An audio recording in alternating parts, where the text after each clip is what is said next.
अब क्लैन और लियोनार्ड को पता चल चुका है कि लेनवर्स ने टेंगन सिटी को उड़ाने के लिए लाइव बॉम्ब प्लांट किया है और वो लाइव बॉम्ब 2 क्रिएटर के बच्चे की फॉर्म में सामने आ गया है। तो क्या अब नाइट ऑक्स मिलकर इस चीज को रोक पाएंगे या फिर टेंगन सिटी पूरी तरह से तबाह हो जाएगी? तो चलो देखते हैं कि आखिर क्या होता है। तो मैगोस लियोनार्ड के पीछे पड़ जाती है, जिस वजह से लियोनार्ड भागते हुए स्मिथ और क्लैन के पास पहुंच जाता है। माफ कर देना कैप्टन, मैं उसे स्टेबलाइज नहीं कर पाया। मैगोस इस टाइम म्यूटेट हो गई है और उसका बच्चा भी काफी जल्दी पैदा होने वाला है। तब मैगोस भी उनकी तरफ बढ़ने लगती है और स्मिथ सेंट सेलिना एशिस की मदद से उसे रोकने की कोशिश करने लगता है, पर मैगोस उससे बच जाती है और उसे ये लगने लगता है कि ये सभी लोग उसके बच्चे को मारने की कोशिश कर रहे हैं, जिस वजह से वो गुस्सा हो जाती है और अचानक से कहीं गायब हो जाती है। तब स्मिथ मैगोस को ढूंढ निकालता है और क्लैन लियोनार्ड को ब्लड वेसल थीफ आर्टिफैक्ट दे देता है, जिसे लियोनार्ड अपने साथ जोड़ देता है और मैगोस को पकड़ने की कोशिश करने लगता है, पर मैगोस बहुत ज्यादा तेज होती है, जिस वजह से लियोनार्ड उस पर निशाना नहीं लगा पा रहा होता। पर तभी मैगोस लियोनार्ड के ऊपर अपने बालों से हमला कर देती है, जिससे कि लियोनार्ड बच जाता है। हमें इसे किसी भी कीमत पर मेमोरियल हॉल लेकर ही जाना पड़ेगा,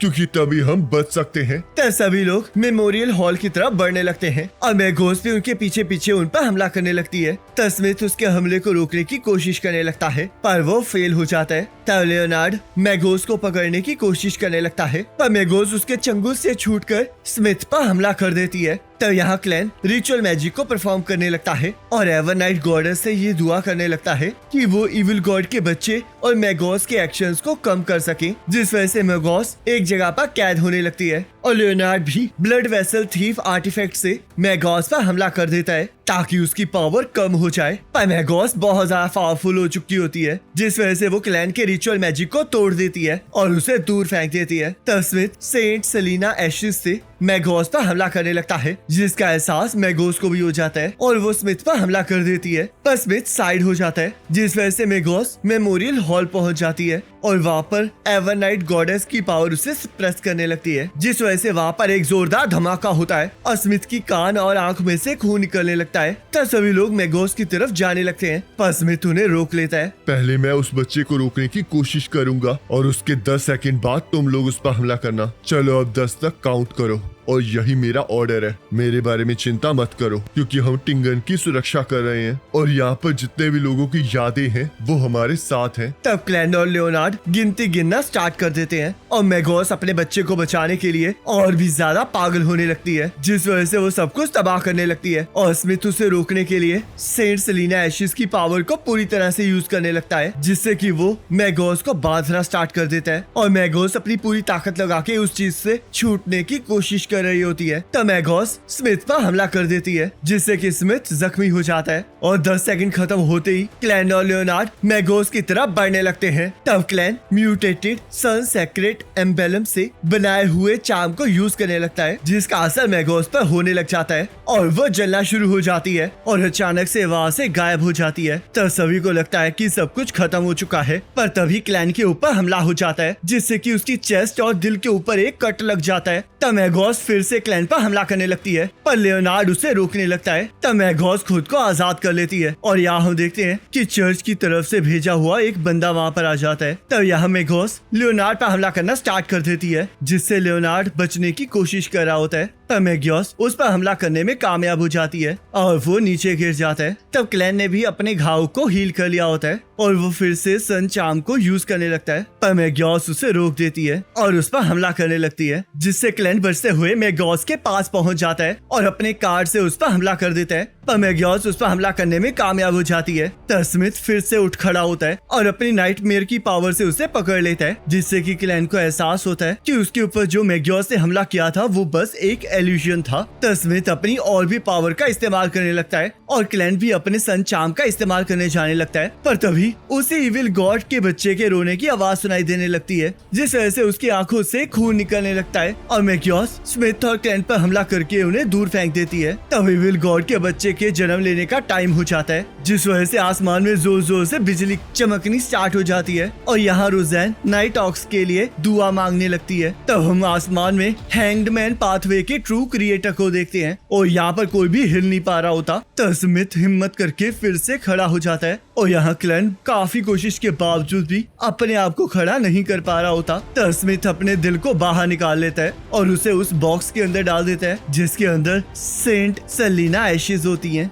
और हम देखते हैं उसके ऐसा करते ही चारों तरफ ब्लू कलर के फूल उग जाते हैं। तब मैग्योर स्मिथ पर हमला करने लगती है, पर स्मिथ को कुछ भी नहीं होता। और हम देखते हैं जो भी नाइट ऑक्स मरे हुए होते हैं वो भी स्मिथ की मदद करने आ जाते हैं और स्मिथ वहाँ से पावर को इकट्ठा करने लगता है। तब स्मिथ अपनी पावर से मैग्योर को पकड़ लेता है और क्लेन को मैग्योर के ऊपर सन चार्म को इस्तेमाल करने के लिए कहता है, जिस वजह से क्लेन सन चार्म को मैग्योर की तरफ फेंक देता है। और हम देखते हैं स्मिथ और सन चार्म की पावर से मैग्योर तबाह होनी स्टार्ट हो जाती है और उसके अंदर का बच्चा भी तबाह हो जाता है। कैप्टन, आखिरकार हमने करके दिखाया। सही कहा, हमने कर दिया क्लेन, हमने सच में टिंगन को बचा लिया। तब स्मिथ मर जाता है और डैली को याद करता है, जिससे कि डैली को भी एहसास हो जाता है। तब क्लेन स्मिथ को जिंदा करने की कोशिश करने लगता है और उसके दिल की तरफ बढ़ने लगता है, पर तभी कोई आकर क्लेन का भी दिल बाहर निकाल लेता है और हम देखते हैं ये पर्सन वही होता है जो कि चर्च की तरफ से आया होता है और उसका चेहरा क्लेन देख लेता है। तब वो पर्सन सेंट सेलिना एशेज को उठा लेता है। तब हम grade 0 sealed artifact queen of एल्जोहद की आवाज सुनते हैं और हमें पता चलता है कि अगर किसी भी चीज को इस पेन की मदद से लॉजिक बाउंड्रीज के अंदर लिखा जाए तो वो सच हो जाती है। और इस चीज को इंस जैंगविल ने church of the Evernight goddess से चुराया होता है और टिंगन में जो अब सब कुछ हुआ है वो इसी की मदद से किया होता है। तब वो पेन हमें बताता है, इंसन जैंगविल ने मुझे चैनिस गेट से आजाद करवाया ताकि वो सेंट सेलिना एशेज को टिंगन सिटी से चुरा सके। जब एक डार्क डेविएशन की वजह से क्लैन ने जब एंटिगोनस फैमिली के इन्फ्लुएंस के अंडर उस बुक को रे बार्बर के हाउस में रखा, तब एक कोइंसिडेंस हुआ और क्लैन ने खुद को गोली मार ली, पर वो मरा नहीं और उसने जिंदा होकर नाइट ऑक्स को ज्वाइन कर लिया। क्लैन सिर्फ बचा ही नहीं बल्कि उसने सीक्रेट ऑर्डर के सीक्वेंस 7 वाले मेंबर को भी मारा, जिससे कि इनसे बहुत ज्यादा गुस्से में आ गया। पर ये अच्छा हुआ कि इस चीज का रिजल्ट उसकी सोच से ज्यादा अलग नहीं था। जब स्मिथ ने ट्रू क्रिएटर को देखा तब उसकी स्पिरिचुअलिटी बहुत ज्यादा डैमेज हो गई और ऐसा तो होना ही था क्योंकि ट्रू क्रिएटर के बच्चे को लाने के रिचुअल के टाइम भी उस ट्रू क्रिएटर ने इस इवेंट के कोइंसिडेंस को देख लिया था, पर वो भी अपनी कैद से आजाद होना चाहता था, जिस वजह से उसने मना नहीं किया। इतना सब कुछ होने के बावजूद भी ये काफी कमाल की बात थी कि क्लैन ने ये सेंस कर लिया था कि इस सब के पीछे किसी मास्टरमाइंड का हाथ है और उसके बाद उसने स्मिथ को एक्टिंग मेथड को भी मास्टर करने में हेल्प की, जिससे कि इनसे और ज्यादा नाराज हो गया और उसने अपने ओरिजिनल प्लान को चेंज कर लिया। तब जब कैनली मारा गया तब स्मिथ ने उसकी कैरेक्टरिस्टिक को एब्जॉर्ब कर लिया, जिससे कि एक्टिंग और डाइजेशन प्रोसेस इंटरप्ट हो गई और क्रिटिकल मूवमेंट में वो गलती से सेंट सेलिना एशेज को बाहर ले आया। इनसे ने क्लैन को मार डाला ताकि उसके प्लान को कोई और डिस्टर्ब ना कर सके और आइजैक के बेटे के बचे हुए कैरेक्टरिस्टिक्स को यूज करके उसने एक रिचुअल परफॉर्म किया जिसमें उसने सेंट सेलिना एशेज को कंज्यूम कर लिया, जिससे कि वो डेथ सीक्वेंस पाथवे के सीक्वेंस 5 के गेट कीपर से स्लीपलेस पाथवे के सीक्वेंस 4 के नाइट वॉचर में कन्वर्ट हो गया और एक डेमीगॉड बन गया। अब टिंगन बिल्कुल सुरक्षित है और उन्हें तो एहसास भी नहीं है कि वो किसी डिजास्टर से बचे हैं, जिस वजह से टिंगन की स्टोरी अब यही खत्म होती है। तो यहाँ लियोनार्ड हॉस्पिटल में भर्ती होता है और एक लड़की उसे बताती है कि चर्च को पता है कि असली कल्प्रेट कौन है, जिस वजह से रेड क्लब ऑर्गेनाइजेशन उसका पीछा कर रही है। तब यहाँ लियोनार्ड खुद भी उस बंदे के पीछे जाना चाह रहा होता है, जिस वजह से वो रेड क्लब को ज्वाइन करने की रिक्वायरमेंट के बारे में पूछने लगता है। तो यहाँ बेंसन और मेलिसा को कुछ पता नहीं होता। पुलिस ने उन सभी को यही कहा होता है कि शहर में एक खतरनाक क्रिमिनल घूम रहा है, जिस वजह से मेलिसा को क्लैन की चिंता होती है। पर बेंसन उसे बस समझाता है कि क्लैन एक कंसल्टेंट है तो वो क्रिमिनल को पकड़ने नहीं जाएगा। पर तभी वहाँ पर लियोनार्ड आ जाता है। पर मेलिसा को लगता है कि वहाँ पर क्लैन आया है, पर जैसे उसे पता चलता है कि क्लैन मर चुका है वैसे ही वो पूरी तरह से टूट जाती है। तब यहाँ ग्रेवयार्ड में सभी लोग क्लैन को अलविदा कहने आए होते हैं और डैली भी स्मिथ को याद करके रो रही होती है। तब क्लैन को दफना दिया जाता है और मेलिसा क्लैन को याद करके जोर जोर से रोना स्टार्ट कर देती है। तो यहाँ आइजैक भी दूर से ये सब कुछ देख रहा होता है। मुझे माफ कर देना क्लैन, मैं टाइम पर वहाँ पर नहीं पहुँच पाया और शायद मुझे पता है कि इन सब के पीछे कौन है। तो यहाँ लियोनार्ड भी अपने साथियों को याद करने लगता है। तब हम यहाँ पर ग्रेवयार्ड में देखते हैं कि कि हमें दोबारा से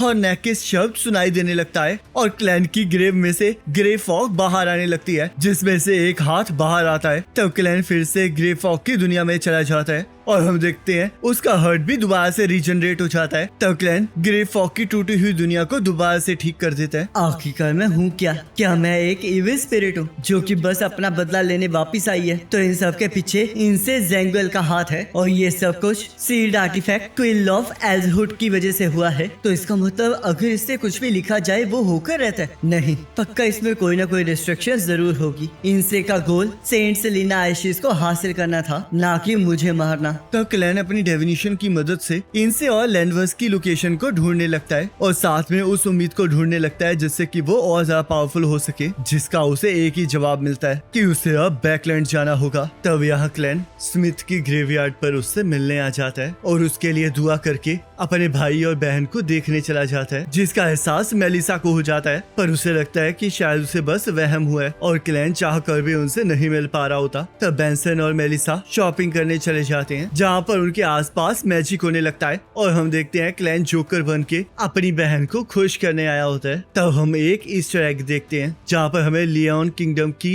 कैपिटल बैकलैंड दिखाई जाती है और वहाँ पर क्लैन शेरलॉक मोरालिटी के नाम से आया होता है। और गाइस, इसी के साथ ये सीजन कंप्लीट हो जाता है। अब आप मुझे कमेंट करके जरूर बताना कि आपको ये वाला सीजन कैसा लगा और जैसे ही नेक्स्ट सीजन आएगा उसके फर्स्ट एपिसोड का लिंक आपके स्क्रीन पर आ रहा होगा, उस पर क्लिक करके अगले एपिसोड को देख पाओगे।